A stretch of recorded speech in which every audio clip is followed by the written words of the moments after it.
visi tie, kurie norės ko nors abiejų garbių istorikų paklausti apie trečiąją Lietuvos statutą ir ypač Ričardo pakamantinėt, tai turės galimybę padaryti Alma Literos stende.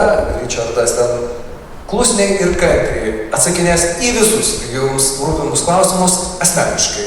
Manau, kad toks variantas tikrai neblogas.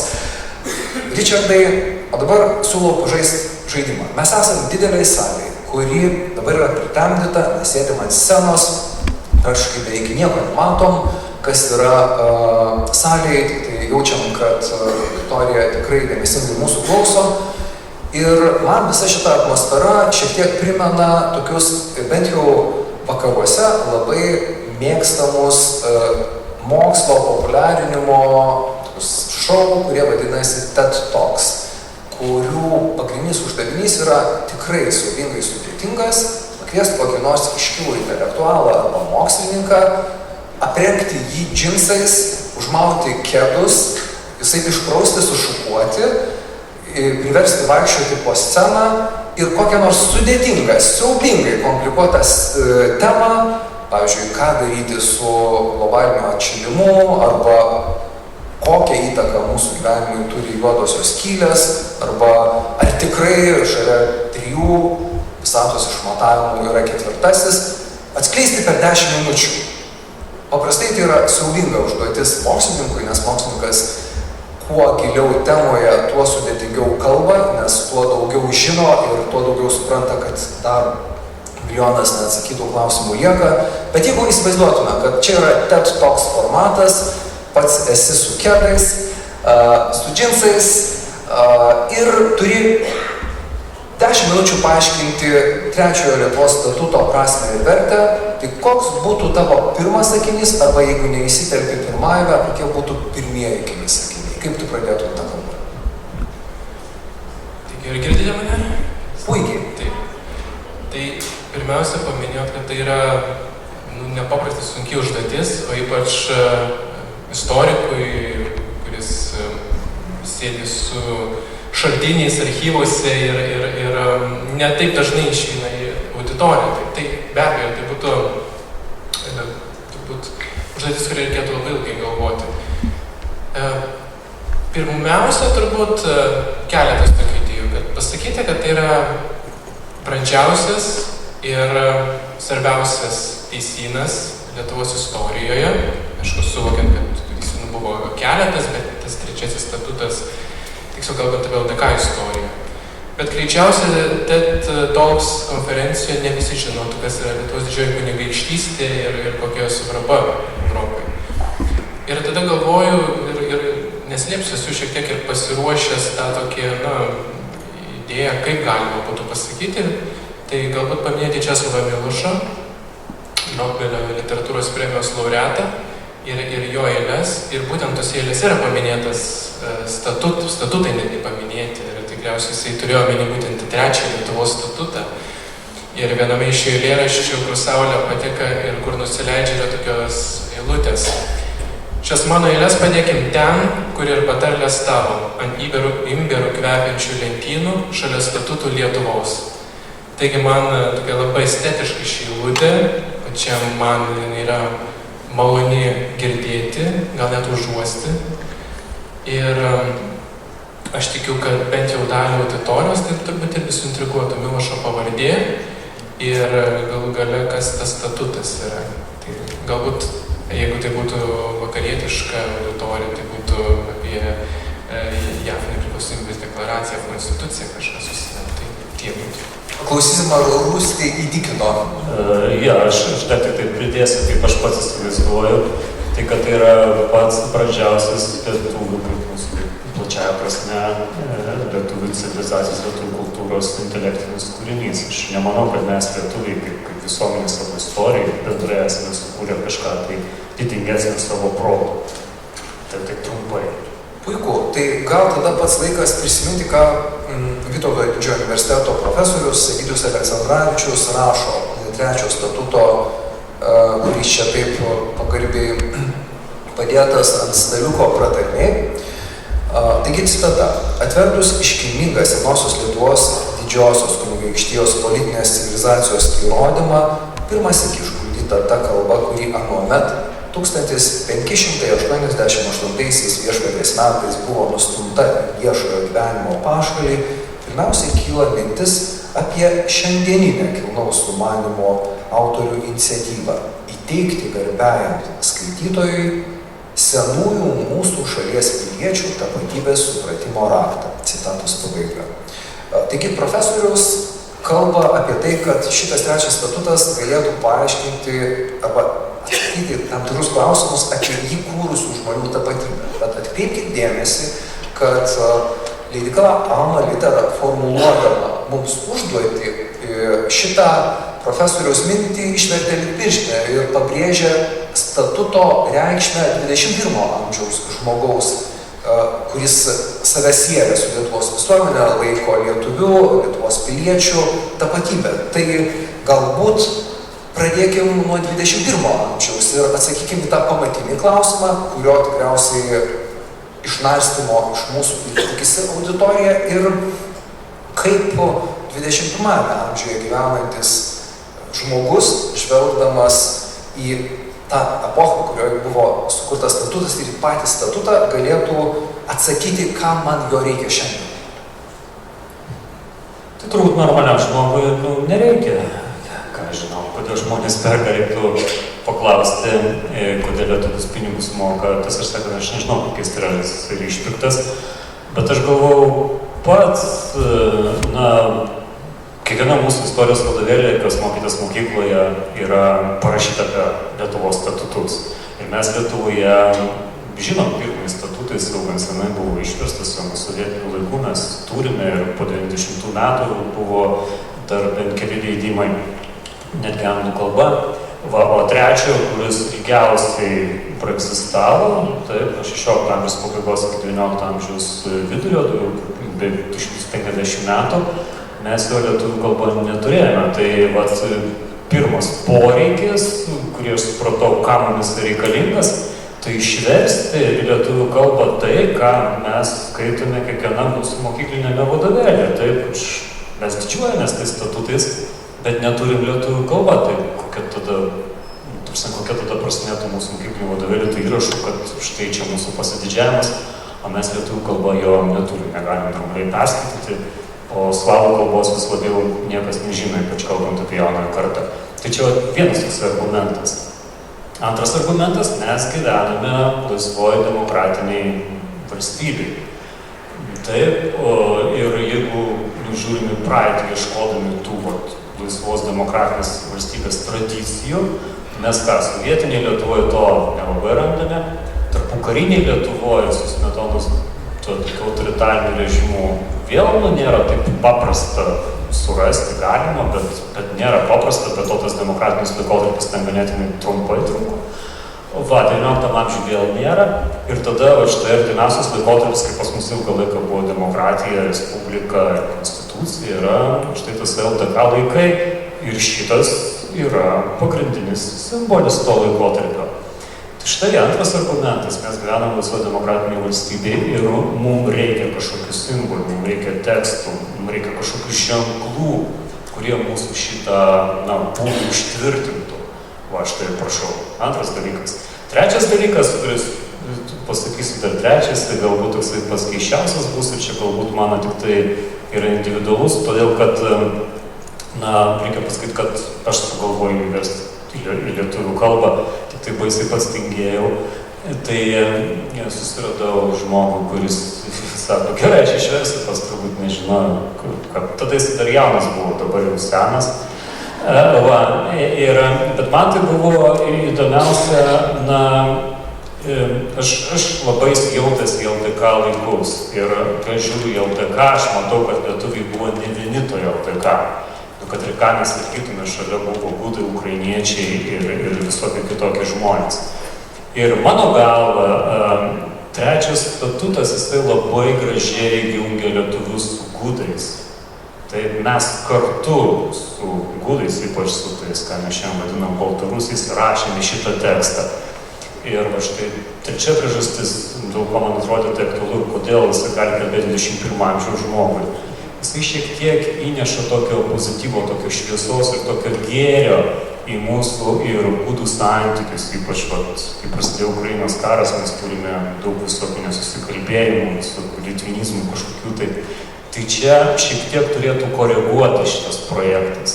Turėtų pasakyti, kad vis dėlto mes kažką didingo kartu sukūrėme ir tas mūsų didingumo laikotarpis tęsiasi ne 10, ne 20 metų, bet 100 metų ir paliko antspaudą šiandien dienai. Ačiū, Rūsti. Kai pradėjai kalbėti, aš nusigandau. Aš pagalvojau, kad kai išeisim iš salės, leidyklos darbuotojai mums kalbs kailį, nes tu pradėjai atsakinėti nuo to, tikriausiai nereikia, gal ir neverta pirkti knygos, bet po to išgelbėjai situaciją, nes pasakai labai svarbų dalyką, mano nuomonė. Skaitydami šitą knygą mes galim geriau suprasti, kaip tapome tuo, kuo esame. Ir tikrai tau dėkui už šitą atsakymą. Bet tada vis tiek aš norėčiau Richardui šiek tiek komplikuoti situaciją. Mes tarytum pažadėjome, kad paaiškinsime, ką statutas mums padeda suprasti apie save, tai per tuos tapatybės pjūvius. Ką jis mums gali pasakyti apie tai, kas mes esame? Tai iš tikrųjų yra situacija irgi tokia gana paradoksali. Mes svarbiausiame savo teisyne dabar, kuriuo vadovavimas Lietuvos Respublikos konstitucijoje, esame įrašę preambulėje, kad mūsų teisinė tradicija kyla iš statutų, gegužės 3 konstitucijos, bet būtent statutų tradicija yra akcentuojama. Ir natūralu, kad tiek besiruošdami konstitucijos egzaminams, tiek galų gale kaip piliečiai bandydami suvokti konstituciją, mes turėtume klausti, tai ką mes iš statutų tradicijos paveldim ir ką tai mums šiandien reiškia, kur tai yra sieta konstitucija mūsų nūdieną ir 16 amžiaus piliečius.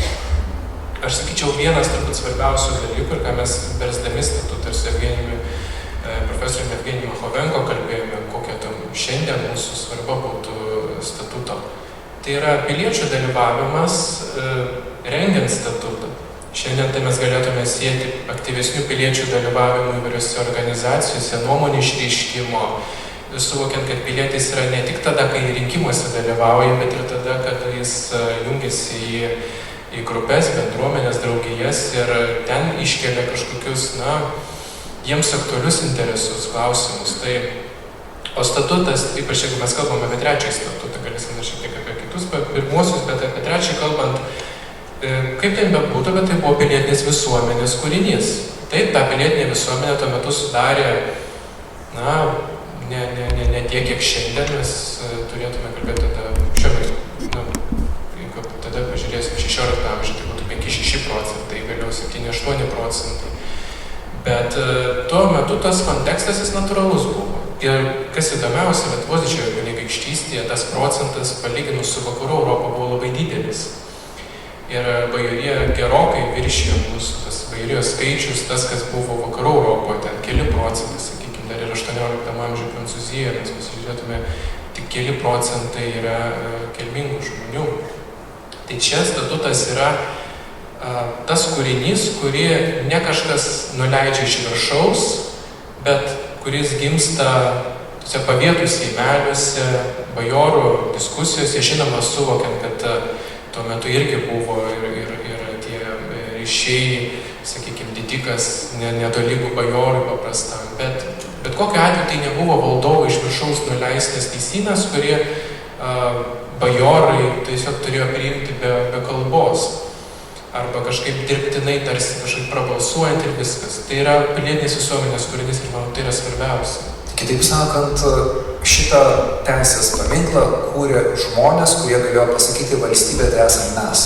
Taip, ir čia yra tas pasakymas, mes Lietuva, tai yra Jūratės Kiaupienės knygos pavadinimas, bet neatsitiktinai paimti iš to metų šaltinių. Galime ieškoti pavyzdžių ir Europos istoriją, ir pasaulinį istoriją, kur buvo panašus procesai, kad ne karalius parašo teisę, ne aristokratų grupė parašo teisę ir nuleidžia žemyn, bet pati pilietinė tauta savo pasirašo teisę ir karalius tai pripažįsta ir visi yra lygus prieš teisę. Kur dar tokių pavyzdžių buvo, ypač jeigu kalbame apie tokią didelę teritoriją ir tokį didelį žmonių skaičių. Kur? Rusija, Prancūzija, Vokietija, niekur tokio nebuvo. Ir šį čia labai, atsakant į tavo klausimą, labai susisieja su šia diena. Jisai kviečia mus būti piliečiais, aktyviai dalyvauti gyvenime ir kurti tą savo teisinį, ne bet kaip dalyvauti, bet būtent teisiškai, taip, suprasti įstatymų galią ir jų reikšmę. Ačiū. Bet dabar turėtume greitai išsiaiškinti keletą komplikuotų dalykų, be kurių tokių probleminių mazgų atrišimo bus labai sunku toliau kalbėtis. Tai pirma, primenam, kad statutas, kaip tu sakei, Rūsti, iki šiol nebuvo išverstas į lietuvių kalbą, tačiau jis dar 17 amžiuje buvo išverstas į lenkų, 20-ąjame prabilo rusiškai, baltarusiškai ir ukrainietiškai. Gerai, tai tada vidutinis statistinis istorijos vartotojas, o aš irgi kažkuria prasme, kai kalbu apie senąją istoriją, esu tik tai tų istorijos žinių vartotojas, nes mano interesai yra kiti. Kaip turėtumėt tokiam žmogui paaiškinti, kodėl reikia laukti 435 metus, kol išsivertė į lietuvių kalbą? Dokumentą, kuris, kaip tu sakai, yra unikalus ir mūsų tapatybės vienas iš kertinių akmenų. Tai mes daug esame neišsivertę lietuvių kalbą, tai visiškai mano suprantamų priežasčių, dėl sudėtingos istorijos, dėl to, kad mes esame maža tauta. Pas mus daug dalykų nėra išverčia. Išvadas tu galėtumėt aiškinti ir iš LDK laikų, iš 19 amžiaus ir iš 20 sovietinių laikų. Daug turime neišsivertę, tai čia joks nestebuklas. Kitas dalykas, galbūt daugiau toks anekdotinis, kaip aš pats savo aiškinu, kodėl išverstas buvo lietuvių kalba, yra taip, kad mes tos statutus liktai pasidalinome tarp įvairių tautų. Man tas dalymas iš viso tas aspektas toks gavęs tokia komiška jau atžvilgiai, mes čia visi dalinamės Vytį, istoriją, LDK ir visus ten valdovus. Tai su statutais gavosi kažkaip paradoksaliai. Tai pirmą statutą, kuris buvo 16 amžiaus pradžioje, nes 529 išleistas, lietuviai pasiėmė savo. Ir suformulavome, kad jį rašė lietuviškas elitas, tas lietuvių giminės pagrindinės intelektualai. Ir aišku, rusėnų kalba buvo, bet vis tiek tai buvo lietuvių daugiau kūrinys. Ir mes per visą 20 amžių, jį netgi 2009 metais, berods, 1000-mečio garbiai, pirmas statutas Lietuvos valstybės lėšomis buvo išverstas į anglų kalbą. Visiškai aiškiai yra pozicionuojama, kad tas pirmas statutas yra lietuvių. Antras statutas, kuris 1566 metais, taigi jisai buvo jau redaguotas, surašytas ir jisai buvo platesnis negu pirmasis statutas, atrodo, šis viskas yra geriau, tačiau jisai labai trumpai Lietuvoje gyveno, tik 20 metų ir po to savo gyvenimą tęsė Ukrainos žemėse, kurios buvo po Liublino unijos prijungtos prie Lenkijos. Tai jį daugiau savinasi, kiek aš taip suvokiu iš bendro konteksto, daugiau ukrainiečiai.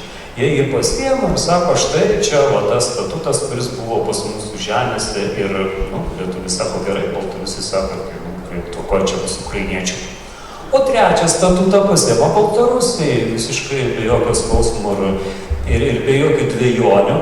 Už tai, daugybė yra priežasčių, bet viena iš pagrindinių tokių priežasčių, kurie ypač patinka, tai yra, kad įvade parašyta gudų kalba, tas senąją, rusėnų kalba, senąją gudų, kaip čia įvairiai vadinasi, bet parašyta, kad tai statutas išdėliotas mūsų gimtąją kalbą.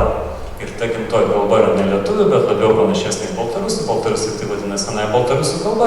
Tai jau turi teisinį dokumentą, kuris toksai svarbus yra mūsų regione ir parašytas jų kalba. Ir tą dalyką netgi buvo Lukašenka pasigavęs, jis vaikštinėdavo su statutu apsikabinės ir jam galvoje kažkaip susieidavo tie dalykai, jo ta valdžia ir statutas. Ir iš tikrųjų aš esu pats matęs muziejose Baltarusijoje, kai 20 metų važinėjau, kad jie deda muziejuje Bibliją ir statutą šalia vienas kito. O štai gudų yra identitetas. O trečia knyga Lukašenkos oficialiai autorizuota Reiškia ant viršus, kaip kepūrė. Jie tokių keistenybių. Ir tarp kitko, kokiais 18-17 metais, 2000, pas juos buvo renkami pinigai iš visuomenės, žmonės aukoja tam, kad Europoje supirktų esančius trečiojo statuto egzempliorius. Ir savo toje viešoje bibliotekoje jie juos eksponavo ir labai didžiausi. Tai tapo jų.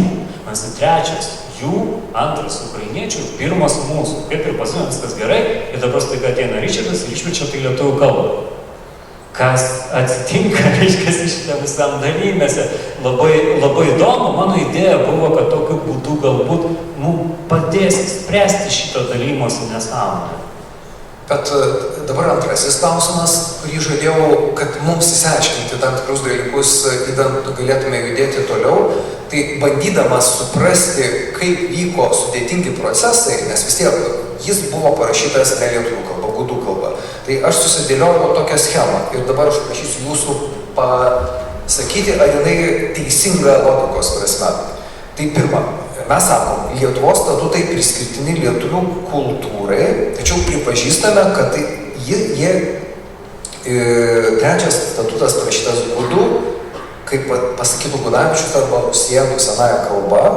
Tačiau čia yra labai svarbu, kad rašė jį gudų arba rusėnų raštininkai. Tačiau kasgi buvo užsakovai? Užsakovais, įkvėpėjais ir konceptualaus darbo atlikėjais buvo lietuvių tauta, ta politinė tauta. Tai kitaip sakant, vis tiek yra mūsų. Vidutinis statys lietuvis sakytų, gerai, tegul Baltarusiai perka senasias versijas, džiaugiasi, bet mes esam irgi labai svarbus šito kūrybinio darbo dalininkai. Kitaip sakant, užsakovais. Viskas čia gerai? Ta prasme, kodėl ne? Tai mes buvom taip pat užsakovai, kaip ir ta gudiška šlėpta, ne? Kaip ir... Kaip tu ten dabar padalinsi procentiškai ar pagal kaimus? Kaip suprantu, bet... Kaip būtų užsakovų. Bet čia aš kitaip norėjau paklausti, kad lietuviams nukabinti nosies ir viską atiduoti gudams nereikia. Tai bendra kūryba, kurioje mes... Tas dalymasis yra absurdiškas. Gerai. Taigi nieks nesidalino, kaip dabar. Kaip mes galim padalinti tą LDK gabalais, ne? Tau vienas trikampis eina vienai tautai, kitas ten kvadratas eina trečiai, o tai žydam tada reikia kažką atiduoti. Kas čia per nesąmonė? Buvo didžioji kunigaikštystė ir mes sakom, kad tai buvo lietuvių valstybė, Baltarusis sako, kad tai buvo Baltarusių. Čia viskas įtikinai, nuimam šį klausimą. Einam prie kitų, kurie mūsų tapatybėje yra nemažiau svarbus. Mano mokytojas profesorius Edvardas Gudavičius yra pasakęs, jog, cituoju, Lietuvos statutas tai Lietuvos europėjimo diplominis darbas. Kaip jūs, kaip medievistai, arba daugiau už mane medievistikoje sferoje nusimanantis atrakintumėt šitą metaforą? Taip, tai iš tiesų Gudavičiaus, profesorius Edvardo Gudavičiaus tyrinėjimai, ypač kalbant apie pirmąjį Lietuvos statutą, tai buvo be galo svarbus ir manau, kad stengiantis atrakinti tą mintį reikia pagalvoti, koks tai yra kontekstas 16 amžius ir koks statuto tradicija, kokia tai buvo kūryba tos visuomenės ir ar tai mus padaro labiau vakarietiškos kultūros atstovais, kurioje, mes šiek tiek kritikavom, kad ten mažai bajorijos, mažai kilmingų yra vakaruose, bet iš esmės tai yra mus prie vakarų tradicijos ar prie rytų tradicijos. Ir greičiausiai vis dėlto statutų tradicija mus artintų prie vakarietiškos tradicijos, prie to, kad teisė, pilietiškumas, piliečio dalyvavimas valstybės gyvenime, galų gale pavietų seimeliai ar kokios nors kitos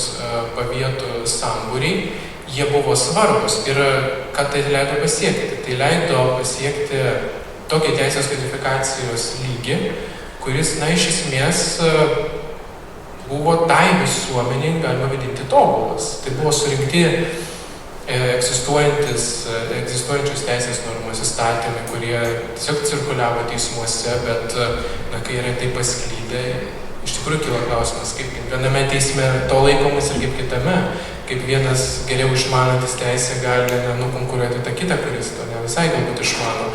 Ir būtent svarbu tai teisinį visuomenį turėti tam tikrą pamatinį tekstą, kurį tu susitelki. Tai žiūrint į teisės kodifikavimo lygį, tai buvo pasiektas tai visuomenį iš tikrųjų įspūdingas projektas, galima sakyti, ir įspūdinga knyga, kuris surinkti visi tie tuo metu galioja ir teisės normos, bet aš dar išskirčiau vieną dalyką per paralelę su konstitucija. Šiandien konstituciją vertydami mes matom mažą knygelę, kurioje daug kas iš jos kyla iš tikrųjų ir net kiti teisės aktai remiasi konstitucija.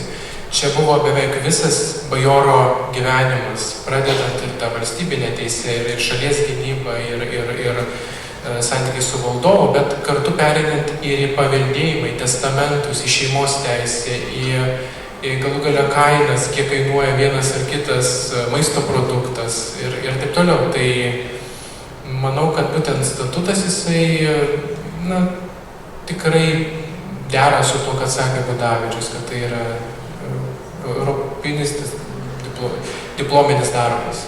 Taip pridėčiau prie šito, reikia turėti galvoje, kad Europoje teisė, iškas buvo labai svarbi, bet tie teisiniai dokumentai, įsakymai, visokie reguliavimai, jie cirkuliuodavo atskirai. Karalius paskelbė kažką, tai cirkuliuoja, vėl karalius paskelbė. Ir Lietuva buvo pirmoji toje Europoje, taip, kuri tokio didelė teritorija, tokiam dideliam žmonių kiekiui, jinai visą tas teisę sudėjo vieną knygą. Ir netgi 16 amžiaus antroje pusėje tai atspausdino. Tai čia tame buvo visa didybė, unikalumas, taip, kad netgi Lenkai to neturėjo. Taip, ir pas jis Birgo nominale, ten buvo atskiros tos knygos, kur jie rankėdavosi viską.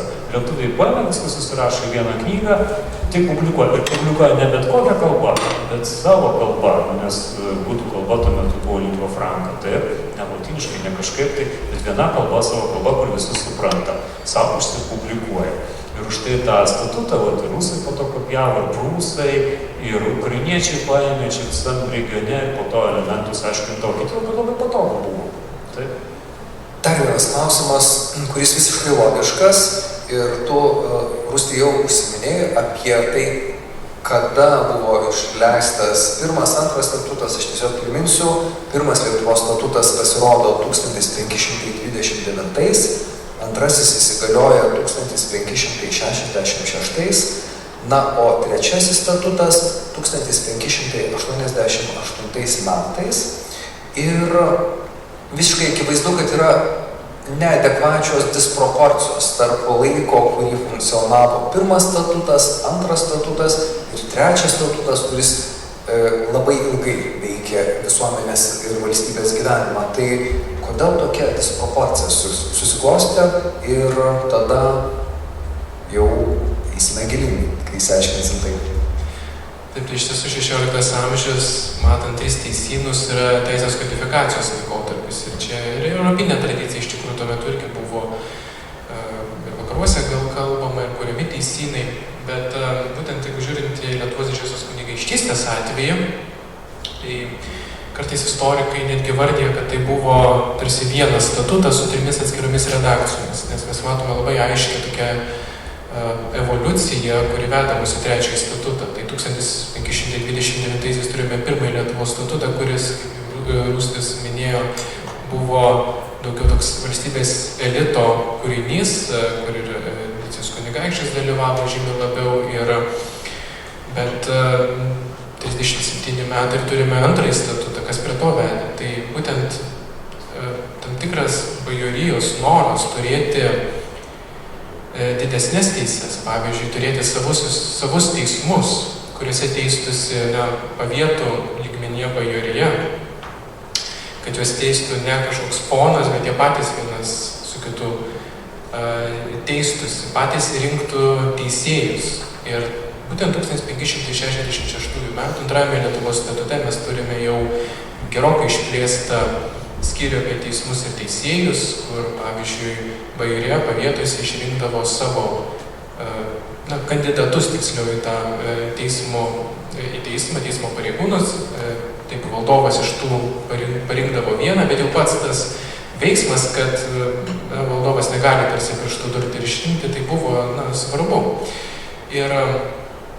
Bet tuo metu Liublino unija ir galbūt ir skubėjimas iki jos priimti teisyną, įtvirtinti administracinės, teismų, karinės reformos tam tikrus nuostatus.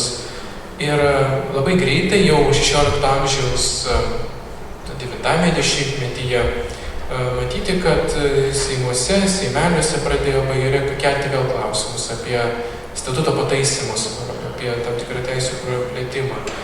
Ir tas laikotarpis irgi buvo netrumpas, kada tos visko diskusijos galima net rasti irgi įrašų, kada seimeliuose tas buvo nagrinėjimo, pati ta bajorė vidutinė, jinai tos klausimus keldavo, kaip tas statutas turi būti pataisytas ir susiklošys ir tam tikroms valstybėje aplinkybėms, nes tuo metu vyrus Steponui Batorui, valdovo renkant Zigmantą Vazą, buvo teiktas jam tas statuto projektas, jis jį patvirtino ir gal galia taip irgi sulaukė Lietuvos pusės palaikymo kovoje dėl to valdovo titulo. Bet aš dar ką norėčiau irgi pasakyti, kad ir 17 amžiuje mes turėjome idėjų, kad reikia taisyti statutą, netgi ne tik idėjų, bet ir tam tikrų darbų.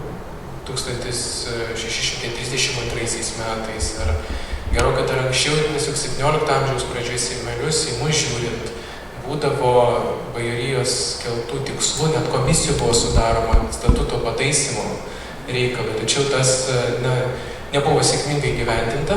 Iš kitos pusės vėlgi statutas jisai gyvavo, jis buvo gyvas organizmas, ta prasme, kad Seimuose priimti kai kurie nutarimai, tam tikri statuto ir išaiškinimai straipsnių, jie buvo įrašomi vėliau jau kitose statuto redakcijose ir galima, kad mes pasižiūrėtume 17-18 amžiaus leidimus, ten mes matytume, kad straipsnis ir yra ištraukos iš Seimo nutarimų paaiškinančios arba duodančios kažkokius naujus požiūrius į tą straipsnį.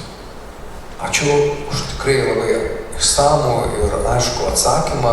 Šiandien pokalbio metu aš jau priminiau mums visiems Edvardo Gudavičiaus tikrai autoritetingo Lietuvos istoriko įžvalgą, kaip jis vertina Lietuvos statutus, o dabar norėčiau priminti mums visiems Lenkų teisės istorijos autoritetu vadinamą profesorių Julių Šabardachą, kuris yra išsakęs tokią kiekvieno lietuvio ir lietuvės ausiai maloniai skambančią mintį. Cituoju.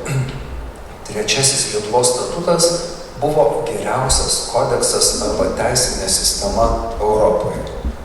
Citatos pabaiga. Tikrai labai dosnus, labai gražus ir kiekvieno iš mūsų širdį sušildantis apibendrinimas, tačiau ar tikslus? Aš jau bandžiau šitą komentuoti, kad tai buvo vienas pirmųjų arba netgi pirmasis tokios apimties. Čia labai matot sunku ir suskaičiuoti. Kiti turėjo tikslesnį, ar daugiau ten buvo prašta, labiau išsamesnis. Esmė yra ta, kad mes tai padarėm labai greitai, sukodifikavom tos visus padarius dalykus ir ta kodifikacija darė įspūdį kaimynam. Netgi, čia mums labai svarbu yra, kad Rusam darė įspūdį Maskoliam, tai čia galbūt ne taip svarbu, bet kad netgi Lenkam darė, nes mes ištisai kalbam, kad visa kultūra ėjo iš Lenkijos pas mus, o dabar mes eilinį kartą matome, tokių pavyzdžių iš tikrųjų buvo ir daugiau, ne tik teisėje, kai mes kažką sukūrėm tokio, ko Lenkai stebisi. Tai va čia yra be to labai sunku, tai ką jau Ričardas yra paminėjęs, labai sunku vertinti, kieno buvo tobuliau sukodifikuota. Matot, šitas mūsų kodifikacija buvo atlikta tobulai Lietuvos tam piliečiui. Mes, jeigu būtume copy-paste padarę nuo prancūzų ar nuo vokiečių valstybėlės, mūsų nebebūtų atitikę mūsų realijų. Kaip jie negalėjo copy-pastinti mūsų, taip? Bet mūsų piliečiui tai buvo idealu. At už tai Ričardas labai taikliai ir sako, kad paskaitytume tą statutą, ten pamatytumėt idealų to Lietuvos piliečio pasaulio, taip kaip jis įsivaizdavo, kaip jis turi gyventi. Ir va štai tai pripažino visi mūsų kaimynai, visa Europa, sako, labai gerai padaryta, labai įdomiai, varė savo adaptuoti. Aš dar gal irgi paantrindamas Rūšį sakyčiau, kad Julius Šabardacho mintis, jinai kartu, jos tikslas turbūt buvo irgi suteikti mums to pasididžiavimo statutų, sugrąžinti į mūsų pasakojimą, didį pasakojimą statutą, nes vis dėlto laikotarpis buvo, kada Julius Šabardachas tai pasakė, nebuvo statutas mūsų toks pagrindinė knyga, kurią mes domėtumėmės, ar galų gale į kurią orientuotumėmės, kurdami kažką naujo, aš turiu minėti, kur žiūrėtume tą pilietinę pusę, nebūtinai atsiremdami visus įstatymus, bet iš tikrųjų sugrąžinti tą teisinę tradiciją, domėjimąsi didžiaisiais mūsų tais tekstais, kurie nebūtinai yra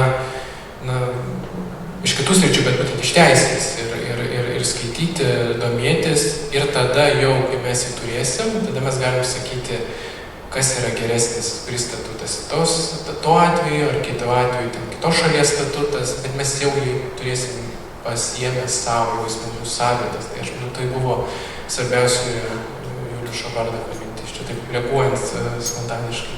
Dar vienas klausimas, kurį tikrai privalom aptarti su jumis, tai trečio Lietuvos statuto ilgaamžiškumas. Jeigu pirmieji 2 statutai gyvavo labai trumpai, tiesiog kaip žvaigždės žybsnis toks ir užgesimas. Bet jūs paaiškinot, kodėl pirmo ir antro statuto gyvenimas buvo trumpas, tai trečiasis Lietuvos statutas, galbūt to auditorija ir nežino, funkcionavo ir po abiejų tautų respublikos sunaikinimo. Ir pavyzdžiui, ne istorikui ir ne medievistui arba tam, kuris yra tolimas, nuo tų dalykų, apie kuriuos mes kalbame, šitas paradoksas yra sunkiai suvokiamas, nes viena vertus todėl tos kelios agresyvios valstybės ir plėšė įgavus abiejų tautų respubliką, nes tai buvo ir tam tikra prasme civilizacinė priešstata, nes Vilniaus pagrindinis oponentas visą laiką buvo Maskva, kurie sakė, taip kaip gyvena Vilniuje žmonės, mums nepriimtina, mes tai sunaikinsim, nes tai yra tiesiog iššūkis mums, mes kitaip suprantam pasaulį. Ir vis tik tai statutas gyvena toliau, tai dar kartą išryškinu mintį, tai trečias statutas, to mūsų europietiško paso iš tiesiog simbolis yra Maskvos despotija kaip bulių ir raudonas skuduras, aš taip sakyčiau. Arba aš čia kažko nesuprantu, arba aš kažką per daug supaprastinu, kad pats savo paaiškinčiau. Ne, čia iš tiesų, aišku, tai yra toks, iš dalies yra tokia paradoksas, bet tokie turbūt niuansai. Iš vienos pusės dėl ilgaamžiškumo, tai jau šiandieninė istoriografija ir Lenkų istoriografija matyti, kad jų tyrimuose, kad 19 amžiaus pradžioje būta tokios jau statutui kritikos, kad jis yra pasenęs, kad jau nebetitinka laiko normų. Bet jeigu žiūrint į tą paradoksą, kaip čia gali būti carinė okupacija ir statutas, pirmas dalykas, aišku, jis buvo, sakykime, nugesintas, nukenksmintas, jame nebuvo valstybės teisės, valdovo ar ten, sakykime, karo, krašto apsaugos teisės tų skyrių. Ir jisai gyvavo kaip civilinis kodeksas. Jeigu mes čia statutą žiūrėtume, tai buvo visas bajoro gyvenimas, ten buvo išimti vieni pagrindinių skyrių ir lieka kaip civilinis kodeksas, kuris reguliuoja paveldėjimą, šeimos teisę, kas pilnametis, kas nepilnametis. Galų gale, ta despotija rusiška, jinai įsivaizdavo, kad nereikia iš to atimti, tai yra funkcionuoja ir tai mes atėmėm tai, ką turėjo svarbiausia, tarsi tos skyrius, o dabar tas tarsi praktikoje egzistuoja. Ir kas yra įdomiausia, čia turbūt labai suklydo carinės Rusijos pusė, vien dėl kelių bruožų, nesuprato, kas yra LDK piliečiams, lygiai taip pat Lenkijos piliečiams, kas yra teisinė kultūra ir teisės tradicija, kaip yra svarbu bylinėtis teismuose, kaip turėti svarbu savo seimelius, kurie galbūt net ne visada turėjo didelę reikšmę jau vėliau, bet turėti juos ir susiburti.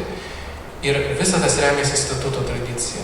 Galbūt žmonėms dabar bandydamas paaiškinti, aš tokia paralelė dabar mintis įkilo, prisiminkime kokius 94-93 metus.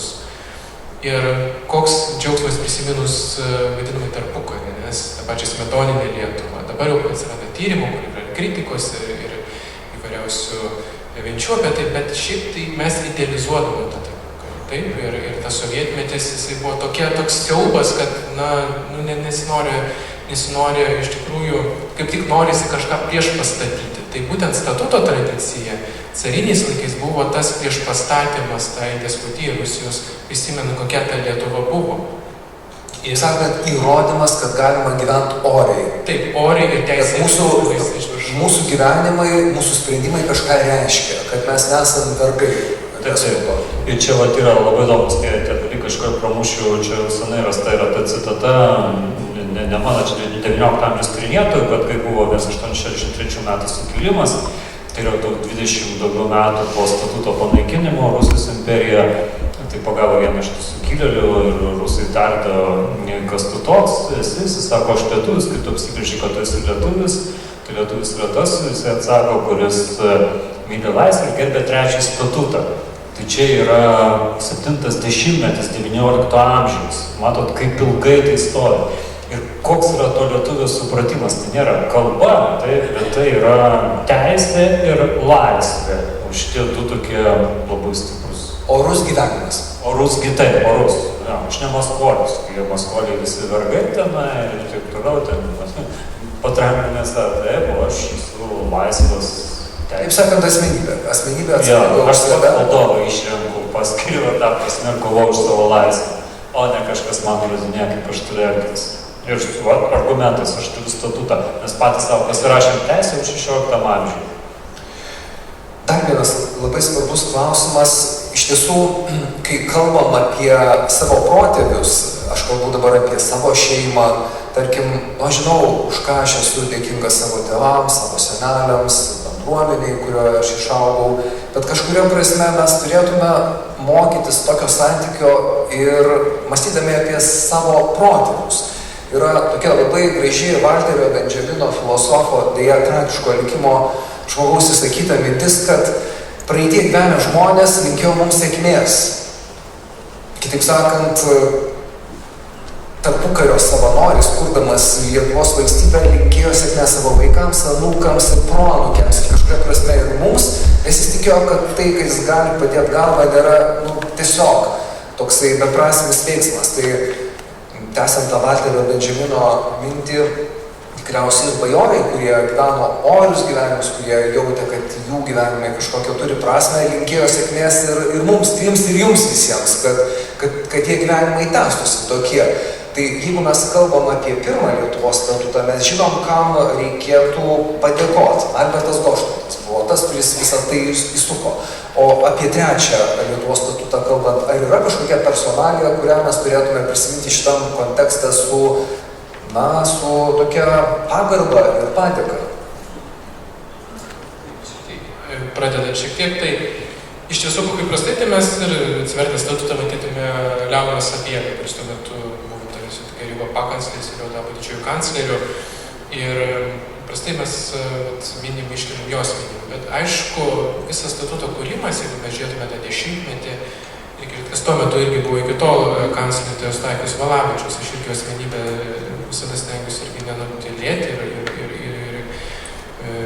kelti, kad jis irgi buvo svarbus asmuo. Bet vėlgi, pamatydami pirmuosius mes statutus, netgi ir antrai žiūrėtum jau irgi ten buvo tam tikra komisija, kuris sudarėjo Petras Roizijus ir kiti žmonės, kurie buvo išskirtinai tuo metu išmanantis teisės tradiciją, teisę, netgi ir vakarų Europos teisę. Tai trečiasis statutas, jisai piliečių visuomenė buvo labai svarbi. Aišku, vėlgi, šiek tiek galbūt nubraukiant tą neiškumo šydą, nors mes labai nedaug turime to galimybės atkurti, kaip tas statutas buvo kūriamas tuo metu, nes turime tik tai potėpius, tarsi tokius eskizus, bet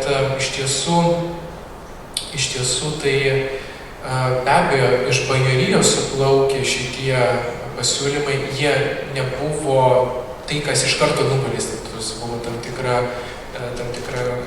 komisija ir kanceliarijoje turėjo tie statutai gimti, surašyti būti ta kalba, tokia teisinė būtent kalba, ne tik, kad mes kalbėtume apie gudų ir rusinų kalbą, bet tuo, kurie būtų priimtini visai tokia piliečių bendruomenė. Taip, tai čia jeigu kalbant lyginant 1, 2, 3 statutą, tai jeigu pirmas buvo asmenybių lyderių, tai kaip mes lietuviai mėgstam, tokių dviejų žmonių produktas labiau, jeigu taip grubiai šnekant, tai trečiasis statutas buvo daugiau pilietinės tautos. Ir nepaisant to, kad mes ilgą laiką sakėme, pas mus parašta, kad tai Leonas Sapiega, viską tenai Darius redagavo, parašė ir spausdino, vis dėlto nebuvo jau grinai taip. Indėlis pilietinės tautos buvo daug didesnis, tai problema, kad jisai sunkiai aprašomas, sunkiai apčiuopiamas, jis buvo buvo laiškų, ar ne, kur Leonas Sapiegas skundžiasi, kad gauna iš bajorų tų tekstų ir blemba, tada nieko nesuprantu, sako, kas parašyta, man čia sunku juos iššifruoti, perskaityti. Iškas, jie tikrai dirbo su tais bajorų siunčiamais tekstais ir galvoja, kaip tai integruoti, kaip tai aprašyti, kaip tai išversti žmonių kalbą. Bet, Rūstai, Ričardai, tai dar geriau, jeigu daug žmonių mums linkėjo sėkmės 21 amžiuje ir mes galim būti dėkingi iš tiesų dideliai visuomenės daliai. Ir aš manau, kad tai yra geras akcentas užbaigti šitą pokalbį, nes 45 minutės mes jau kalbamės apie Lietuvos statutą ir aš pirmiausia, žinoma, norėčiau padėkoti Ričardui Jaramičiui, kuris ir nuveikė didžiausią darbą, kad šiandien lietuviškai šita įstabi iš tiesų, nežinau, istorija apie tai, kokie buvo mūsų protėviai prabiltų į mus, taip kaip mes geriausiai suprantam. Pasakysiu, aš kartu su profesoriumi Jevgenijum Machovenko, jis aišku kartu bendradarbiavom ir tas bendradarbiavimas man pačiam labai daug davė, tai visada, tai yra du vertėjai šis. Minim du vertėjus, žinoma, dėkingi Rūšiui už tą pirmą kibirkštį ir labai dėkojam Jums, kad klausėtės apie senąją Lietuvos istoriją ir jos slėpinius. Primenu, kad visi, kurie norės pakamantinėti Ričardą ir Rūstį ko nors to, ko aš jų nepaklausiau, tai visi eikite prie Alma Literos stendo ir pratęskite šitą pokalbį apie trečią Lietuvos statutą. Ačiū Jums. Ačiū.